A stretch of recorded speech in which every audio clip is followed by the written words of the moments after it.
Danes je v Ljubljani potekala 7. skupščina delničarjev družbe NFD Holding. Sprejeti so bili vsi predlagani sklepi, ob katerih so bile napovedane tudi številne izpodbojne tožbe. Ja, mislim, da je potrebno določene stvari v poslovanju družbe v letu 2008 bolj podrobno razčistiti, da nismo dobili zadovoljivih odgovorov. To je predvsem, kar se tiče letnega poročila. Druga stvar je pa sprememba statuta. Mislim, da se tukaj s to spremembo povsem izključuje male delničarje, ki jih je v tej družbi še 65 000. Tako da verjamem, da bomo preko sodišča uspeli obraniti naše interese.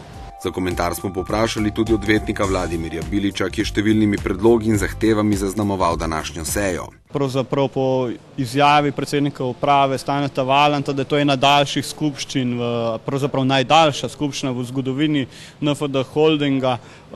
Že iz tega pravzaprav se vidi, da pri nas se delniške družbe in holdingi nasploh niso razvili v neke resne in velike finančne inštitucije in da pravzaprav gre pri vseh vlaganjih v vrednostne papirje pravzaprav za koncentracijo lastništva, ne pa za participacijo, torej za investicije malih ali pa velikih delničarjev. Torej, tisti, ki imajo znatno število delnic, tako ali tako preglasujejo vse, na nek način so pa večinski delničarji celo užaljeni, če si manjši delničarji vzamejo pravico, da razpravljajo na skupščini, da postavljajo vprašanja.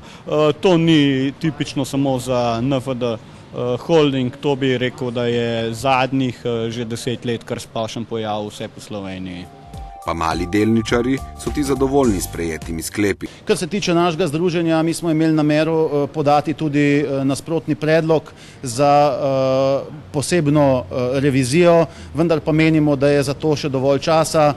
Tukaj je Zakon o pravnih naslednicah pooblaščenih investicijskih družb dal nekaj možnosti, s katerimi računamo, da bomo v prihodnje zagotovili tudi to, da se nekatera vprašanja, ki so že dalj časa prisotna, vsekakor pomembna za prihodnost družbe, tudi na ta način izkristalizirajo. Kaj pa si po mnenju predsednika VZMD zasluži še posebno pozornost?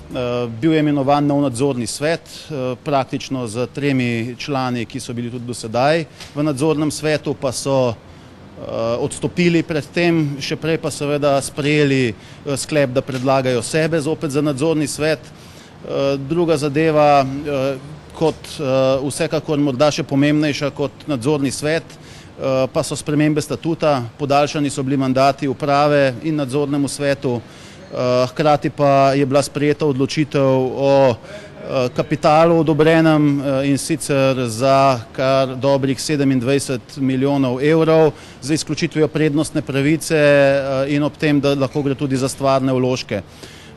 Temu so delničarji izrazili precej nasprotovanja, kakor tudi nekaterim predlogom, ki so šli v smeri tega, da se zaostrijo možnosti za sklic skupščine, medtem ko pa je uprava in večinski delničar sprejela in umaknila določbo, po kateri bi vnaprej morali delničarji zalagati, v kolikor podajo zahtevo za sklic skupščine.